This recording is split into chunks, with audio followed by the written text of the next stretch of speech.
Welcome to the She Said Privacy, He Said Security podcast. Like any good marriage, we will debate, evaluate, and sometimes quarrel about how privacy and security impact business in the 21st century.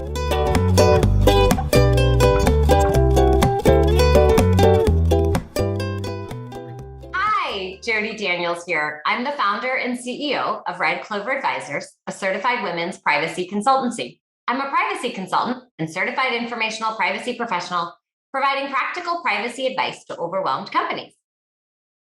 Hi, Justin Daniels here. I am passionate about helping companies solve complex cyber and privacy challenges during the life cycle of their business. I am the cyber quarterback helping clients design and implement cyber plans, as well as help them manage and recover from data breaches. And this episode is brought to you by Mr. Coffee. I could use some coffee. Clover Advisors. We help companies to comply with data privacy laws and establish customer trust so that they can grow and nurture integrity. We work with companies in a variety of fields, including technology, SaaS, e-commerce, and media and professional services. In short, we use data privacy to transform the way companies do business. Together, we're creating a future where there's greater trust between companies and consumers. To learn more, visit redcloveradvisors.com. You ready for a fun podcast? Monday morning recording time. Woohoo! Indeed, you realize 3 weeks from almost now, you'll be taking the stage in San Francisco. I will. It'll be super exciting. But we're going to bring ourselves back to today because today we are chatting with Amanda Gorton, who is currently the CEO at Corellium, which she co-founded in 2017. Previously, Amanda co-founded Virtual, which was acquired by Citrix. Amanda grew up in Kansas City and, fun fact, has a master's in Latin from Yale. Welcome to the show. It's really great to be here. Thank you so much for having me. Absolutely. Well, Amanda, you have done some really interesting and exciting things in starting not one, but at least 2 companies. So we'd love to hear a little bit more about your background and what brought you to where you are today. Sure. Well, as you noted already, it's been a little bit of a circuitous journey. I don't think when I was in college, getting my master's, I probably wouldn't have imagined myself founding a tech startup, but here we are. So, how did I get here?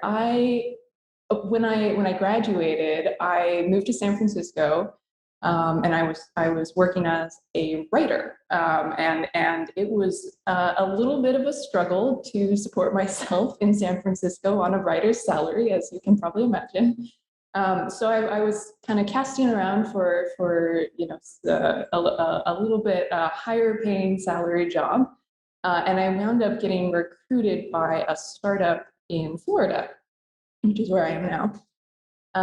They were in the mobile device management space, which was completely foreign to me at the time, but it sounded really exciting and they had a really great position and it paid a lot of money. So I moved to Florida and I discovered that I really loved technology. I found it really fascinating. I found the problems that they were solving intriguing. And while I was at the startup, Open Peak, I met my now partner, Chris Wade, who at the time was working on a project that he called IMU, which was an iOS emulator. And, as we got to know each other and the more we talked about it, the more I felt like there was a real opportunity for this technology to solve critical problems in the enterprise testing space. Particularly, I think if you've ever sort of given thought to, the mobile app development process, which I'm sure not very many people have, but there are people out there who do.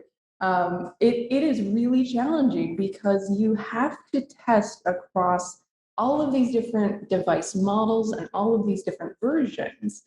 And so what companies usually have to do is buy a bunch of these phones and have this device lab where QA testers and engineers can go check out these phones and use them for the development purposes.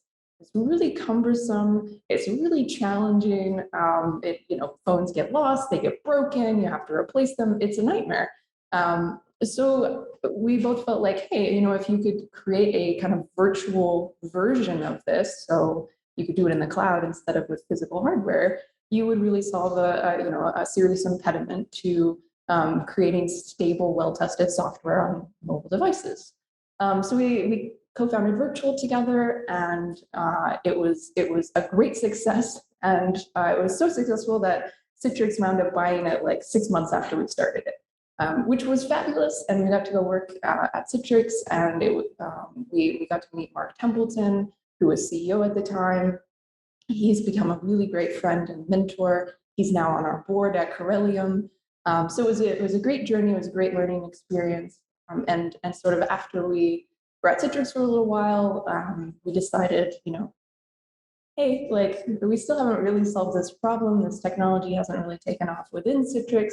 Maybe it's time to try again and see what we can do a second go round, and here we are.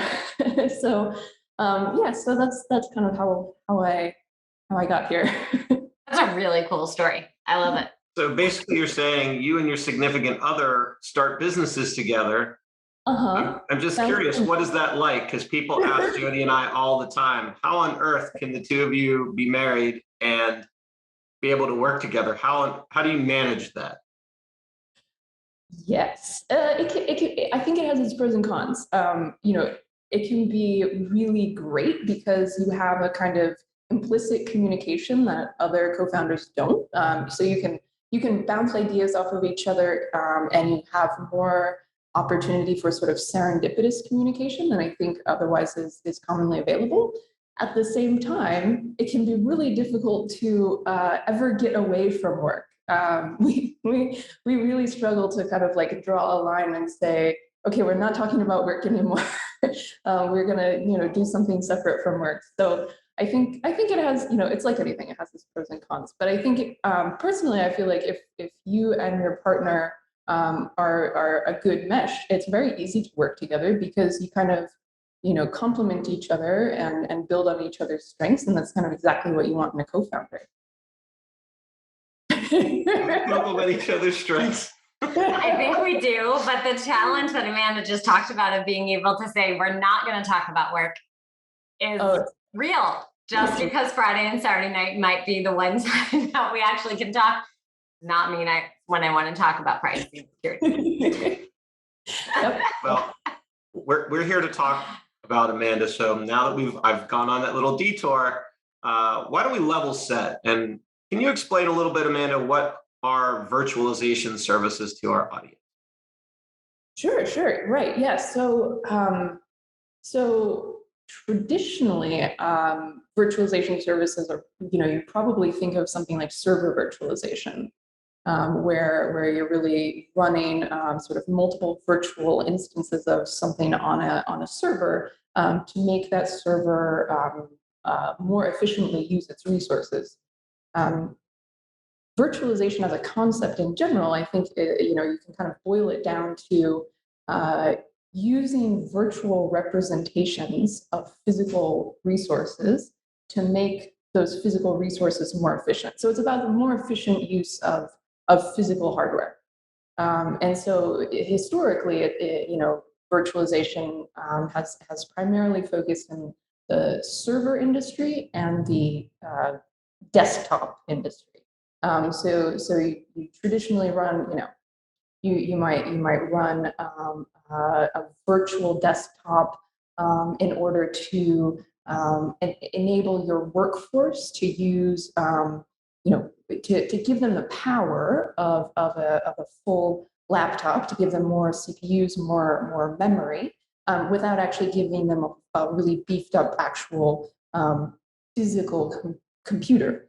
So you're kind of abstracting that physical hardware and in order to, again, more efficiently use those resources. I think for a less enterprise focused use case, you could kind of imagine, I think a lot of ordinary consumers might be familiar with something like Parallels, which allows you to run both Mac and Windows on the same computer. So instead of having to buy two computers, one for Windows, one for Mac, you can run them both on the same machine, and that gives you a more efficient use of that physical hardware. So you don't have to buy two computers, you can just buy one. So that's kind of the core concept of virtualization. It's giving you a more efficient use of your physical resources. So Corellium kind of takes that concept and extends it to the next generation of computing devices.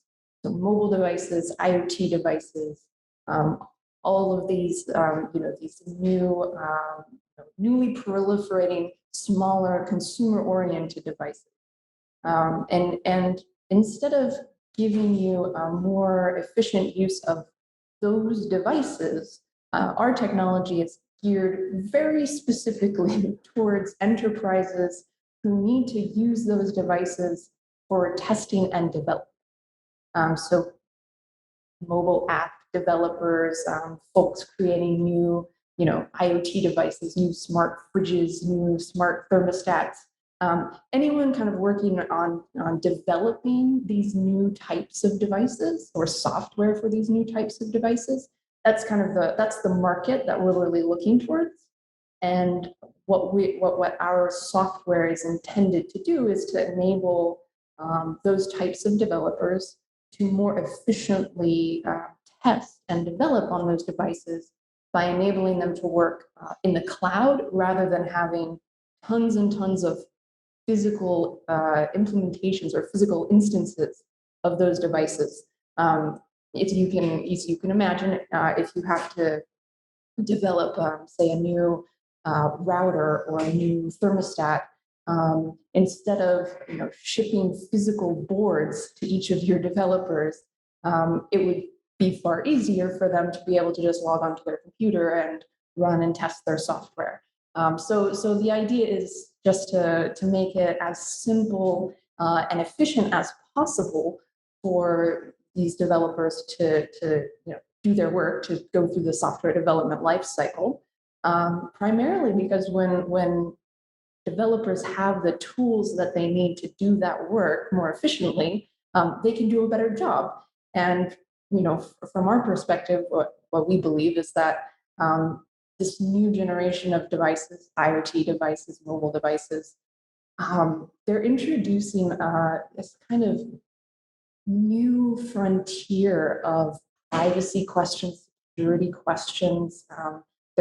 They're proliferating into every corner of our lives. We carry them in our pockets. They're in our offices and in our homes, and they're collecting a lot of data about us. And we put a lot of data on them. And so it's more critical than ever that these devices are secure. And we want developers to be able to create the most secure code possible, and giving them the tools to be able to do that removes a barrier to make sure as much as possible that those devices are being created in secure and well-tested ways. So from that angle, what should companies be considering when they're utilizing these services from a privacy and security perspective?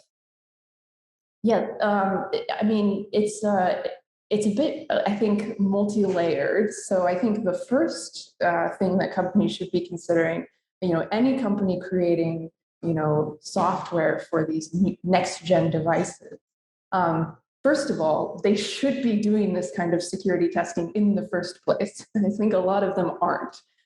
So I think, table stakes is that we want more of these companies to be investing in this type of security testing, and using tools like ours to perform that testing. So just bringing them to the table is kind of the first step.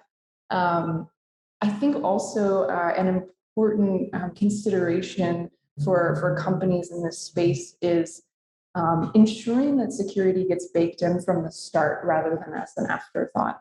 And that's not necessarily even like a plug for Corellium, just I think in general, the more that security is thought about in the entire software development life cycle, writing secure code from the beginning, doing that kind of security testing from the start instead of at the end, that's going to lead to overall more secure products. And I think that there are great companies out there that are pushing the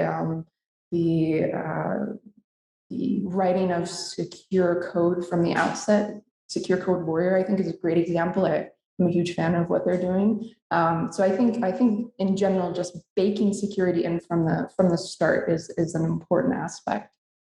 I think also kind of as a general sense, whether you're using Corellium or any service, paying attention to how the service treats security and privacy is an important aspect. When you're an enterprise and you're selecting any kind of service, you really should be paying attention to how that company talks about and treats security and privacy, because you're integrating it into your networks, into your infrastructure. It will have a footprint, and it is important to be conscientious of how that might impact your threat model, or your general security practices. And I think finally, particularly when it comes to the dev test space, one of the advantages of using a virtualization service like Corellium is in the actual the technology of virtualization itself. So when you're doing this kind of testing, an alternative that you could use is to rent physical devices. So there are these sort of test farms available where you can kind of run your tests on third-party devices that are hosted in a data center somewhere. The problem with this from a security standpoint is that those devices don't always get wiped properly. So we have actually encountered and heard anecdotes from our customers where they will log into one of these devices and it will already be signed into somebody else's iCloud account or Google Play account. So from a security and privacy standpoint, that's kind of a big red flag.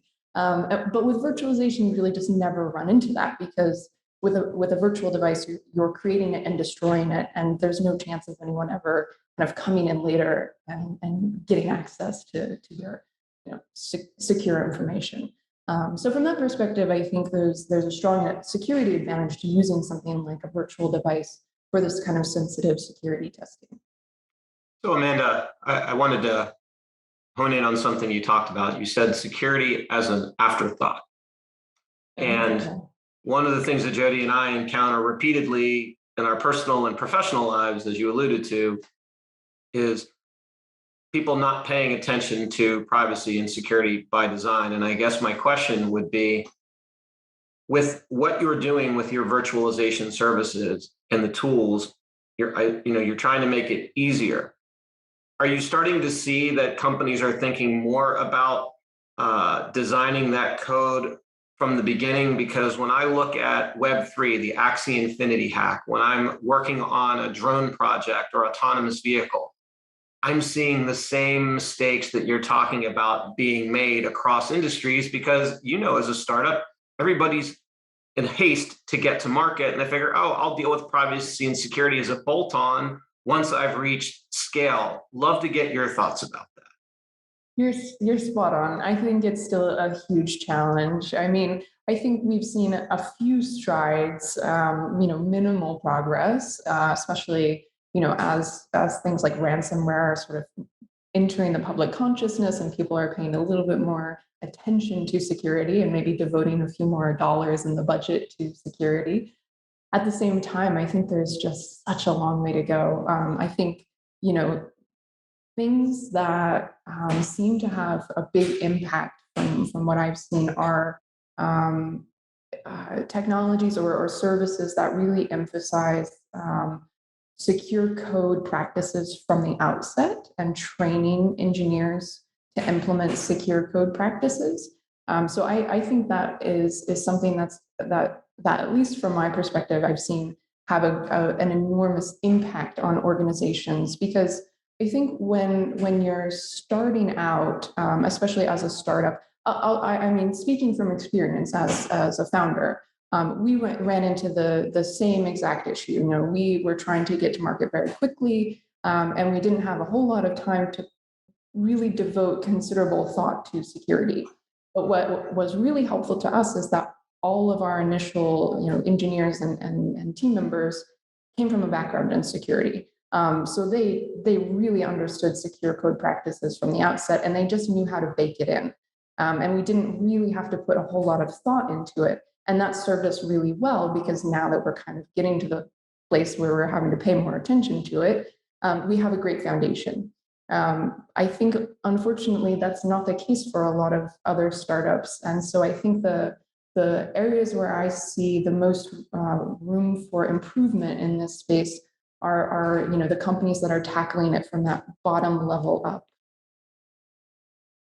It's interesting you say that, because what I was thinking is you probably have some good insight into the security challenges that companies are facing these days. One of them being not all their engineers come with security backgrounds. What are some of the other challenges that you're seeing companies, your customers, have in this arena? Yeah, I mean, there are so many. I think that I think that a lot of companies today are still facing the same old challenges, but there may just be a little bit more of a spotlight on it. I don't know if you're familiar with, so Florida is called the Sunshine State, and one of the reasons behind the name is this, there's this, what's called the Sunshine Law, which compels all of our law enforcement agencies to kind of transparently report about what's going on. And so the kind of upshot of this is that a lot of the weird things that happen in Florida are reported on in a way that's not necessarily done in other states. So Florida gets this reputation for like Florida man, because there's this transparency around kind of the weird things that happen. And so there's a little bit more spotlight there. And I think maybe the same thing is happening today in security. I don't necessarily think there's a considerable degree more of these kind of like serious security vulnerabilities, but I think there's a lot more spotlight on it now. And I think that as a result, companies feel an enormous pressure to keep up with these increasing threats. And I think that is creating a kind of, in a way, a good kind of pressure to invest more in security. But I do think that at the same time, enterprises in particular are struggling to keep pace with what feels like this overwhelming influx of serious security threats and vulnerabilities. I think phishing, honestly, is a huge issue. Every time we get a new employee, they get hit with the same phishing scam, to the point where we have made it part of our onboarding process to say, hey, be on the lookout. You will get a phishing email that looks like this. And we've seen a couple other, companies that we are familiar with down here get hit with phishing scams, and they're increasingly sophisticated. They use social engineering more often than not. And even when I think folks are kind of attuned to the fact that, hey, like, be on the lookout for suspicious links, it's not always enough. So I think from my perspective, I think phishing is probably one of the biggest threats that I see enterprises struggling with today. And it's a huge challenge to stay ahead of it. It really is. You have a smirky smile over here. I guess another thing I wanted to ask you, Amanda. Well, Amanda's saying a lot of things that you and I are familiar with. It's interesting. It's validation. It's validation, but I think the other thing is, I think it's really interesting how the way Amanda solved the security issue was she happened to hire engineers who took it seriously. So I think that's a really interesting way that she got at the problem, because you didn't think about it so much, because you knew that you had people on your team who already like, yeah, I build secure code. That's just how I roll. Yep. But I don't think that could be a cool tagline. What? I don't remember what you said. I build secure code. That's how I roll. That's how I roll. I build secure code. There you go. There you I'm go. thinking that could be. It's our new social media post. But anyway, Amanda, given what you do, I'm sure you pay attention to, if we step back and look at the privacy and security landscape from a regulatory perspective, the fifth state, I think where your alma mater has passed the privacy law. Go Connecticut. And I grew up there for any of our listeners who have no idea why I'm cheering. There you go. And then you've watched the Biden executive order, CISA, SEC on down the line. And so I guess my question is, for what you're doing, it sounds like the evolving regulatory landscape where these different federal regulators or state legislatures are starting to pass law would be a net positive for how you are going about positioning your business. And it sounds like regulation for some companies that are doing what you do, that's really helpful. Yeah, I can't disagree there. I think on the whole, though, it's probably beneficial for everyone. I think that in general, in the privacy security landscape, at least, from my perspective, I see the regulatory aspect as part of a holistic system. Ultimately, I think a lot of the push for privacy really ought to come from the consumer, and it really ought to be implemented by enterprises, by companies providing services. But I think sometimes that's just not enough. So I think it's important to have some regulatory guidance to make sure that we stay on the right track. But ultimately, from my perspective, I think consumers really have to be the ones driving this and raising a kind of awareness about privacy concerns. I think is absolutely critical for folks in our industry. I think it's becoming more of the part of the public consciousness these days as we sort of see ransomware attacks in the media. And I think people are starting to realize that as these technologies evolve, the privacy itself is becoming a different beast. And the idea of privacy and what privacy means is really evolving. I'm not sure that the majority of consumers today really fully grasp the implications of data collection and the use of these new proliferating technologies. But I do think it's absolutely critical for them to be paying attention to it and to be cognizant of how it does impact their personal privacy. I just it's something that kind of keeps me up at night. It's honestly one of the reasons that I got into this space. I think that this I call it this next generation of computing devices, but it's not really just mobile devices and IoT. It's really these SaaS services. It's autonomous drones. It's all of these new technologies that are kind of proliferating across the ecosystem. And I think we're really, just starting to see the privacy and security implications from that. And it takes, folks like you speaking at RSA next week to really, help people understand the broader implications of that. So, Amanda, I want to invite you to talk a little bit about, so, you're a founder, you've done it, you're doing it again, and you're building a company. And you talked about the consumer being at the forefront of privacy. But the federal government has been stymied from passing any kind of overarching privacy or security regulation. We live in an environment now where there are 52 state breach notification laws. We have now 5 states with privacy laws, another 20 that are considering it. So tell me, from an entrepreneur's and founder's perspective, how do you feel about the cost that you might have to incur to comply with this patched quilt of regulation that we have in this country, as opposed to Europe, which has GDPR? Yeah, it's a great point. It sucks. Yeah, it's a nightmare. It's regulation in the United States. It sucks. That's another. I think that's another bumper sticker. We'll have to have double here. Yeah, we should have buttons made. You're right. I mean, it really is just, it's bad for business, frankly. It's bad for the consumer, it's bad for business. It's just a nightmare. And I mean, to your point, Europe has a more unified regulation. It makes it far simpler. And by the way, their unified regulation is fairly I don't want to say progressive, but strict. Like it takes privacy very seriously. And I think we need more of that in the United States. Kind of to the point we were talking about before, I don't think consumers necessarily know enough to be well educated enough to demand the kind of protections that they need. And I do think there's room for us to improve here in the US in terms of the regulation that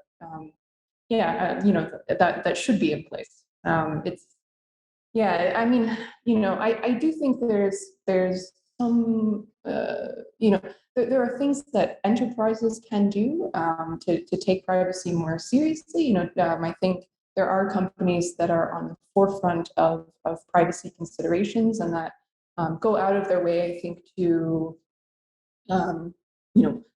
protect consumers. But I think often they're motivated by laws overseas because they're working overseas. So they just match what they're already regulated to do in Europe or otherwise. Well, we could certainly have this debate, national, state, for hours.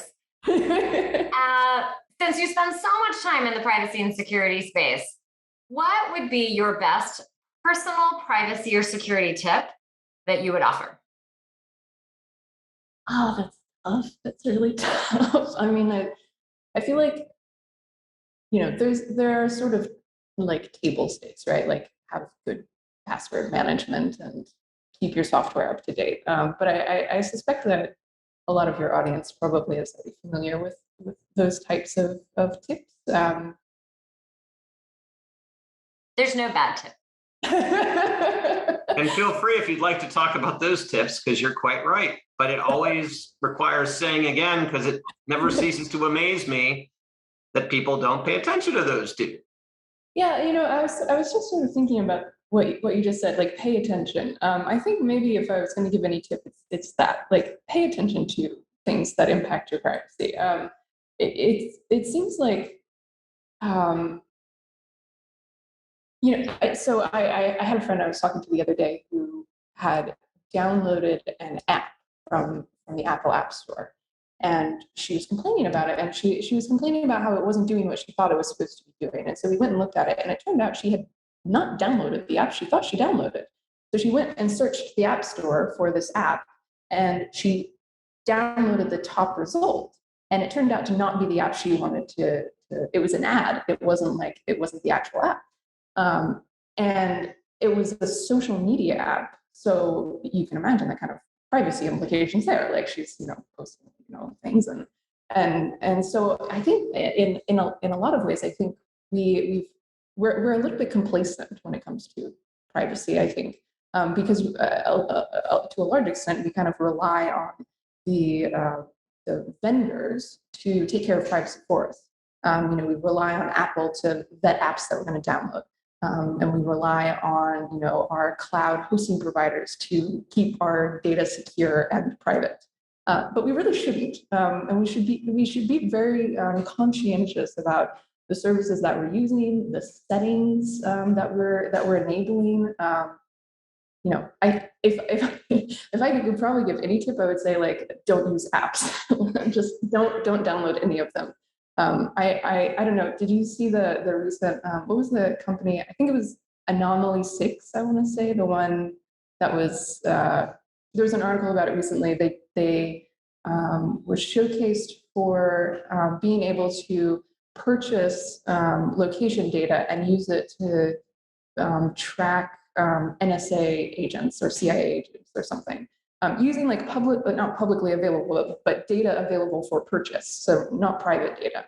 And I think that to me, that sort of really highlighted how much of our data is out there that we are not even necessarily aware of. And a lot of that location data, from what I understand, comes from apps that are kind of operating in the background where we haven't necessarily checked the settings, and they're just nonchalantly collecting and sharing our location data. So either don't download apps, or if you do download them, carefully check the settings for them. So it's fair to say what we're really talking about is privacy is all about who you've decided to trust.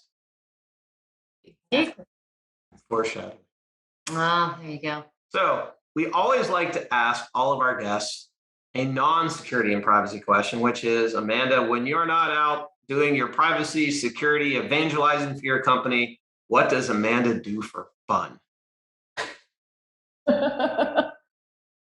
Oh dear. Startups don't leave a lot of time for fun. I have to say. Sure, you're familiar. Maybe it's a quiet dinner with your co-founder. That would certainly qualify. Nothing wrong with that answer. So if I ever do get downtime, my favorite thing to do is read. I'm like a total geek. If I can curl up in a quiet space with a good book, that is, I don't know, that's my idyllic way to spend a quiet Saturday afternoon.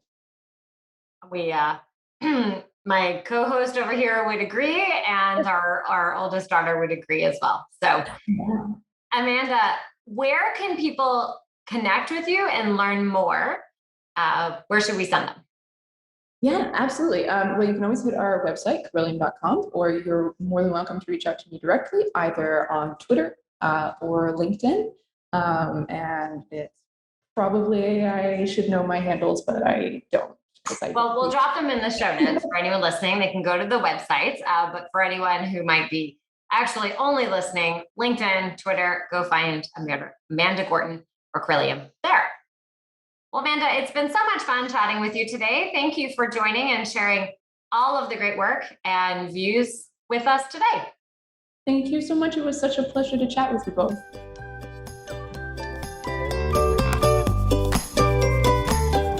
Thanks for listening to the She Said Privacy, He Said Security podcast. If you haven't already, be sure to click subscribe to get future episodes and check us out on LinkedIn. See you next time.